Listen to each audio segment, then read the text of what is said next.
Once upon a time, there was a creature so fearsome it will make your mother hit you with slipper for no apparent reason. It is about a monster who lived in the swamp of nobody know. His identity is secret, but because I am the storyteller, I have to know, otherwise how to tell the story. This monster is fierce, powerful, so scary, but most importantly, it is wicked. What else could it be other than a frog? His name was Thomas. Thomas had a burning desire to be the prince of the land. What? Why he doesn't want to be king? Too much responsibility. So Thomas was greedy. He wanted money and he wanted to marry a beautiful princess. He didn't even know if the land got princess or not. But he decided to assume God because he heard from somewhere that every girl can be a princess. For years, he thought about how to become a prince. His lunch and dinner from dead already came back to life and went away. Then after 5 years, 4 months, 3 weeks, 2 days and 10 minutes, an idea came to him. He spent 1 hour writing a letter addressed to the king. This plan was so elaborate, so well thought of, it simply cannot fail.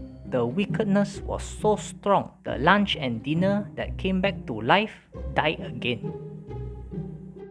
So after the letter reached the castle, crossed the hall, dining table, up the stairs, past a portrait, it finally reached the king's hands. The king read the letter with much curiosity. The words that he read rang in his ears over and over. I am your son. I am your son. I am your son. 2 days later, Thomas was at the front tree of the swamp on a low-hanging branch. He had a feeling that something important was going to happen, and happen the important did. The sound of metal clanking. The sound of footsteps marching. The king and his soldiers had arrived at the swamp.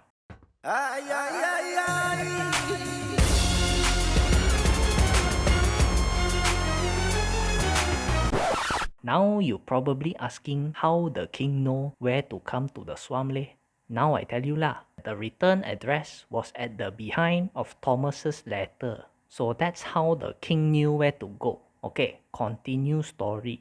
Upon seeing the crown on the man's head, Thomas knew that this was the king. He called out to him, Father, Father, it is me, your son. The king heard Thomas and walked towards him. But before anything could happen, the king drew his sword and cut the frog in half. Thomas fell to the ground, still alive, with shock. Why? Why you hurt me? The king kept his sword, looked at the dying frog and said, I am getting married soon. You are a sacrifice I must make. No one must know that I once had too many drinks at the hotel. I once dealt with your mother, but I didn't know you existed until you sent that letter. Thank you for giving me closure.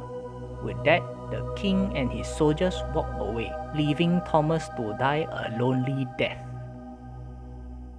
So what is the moral of the story? Don't scam people lor. Like that also don't know.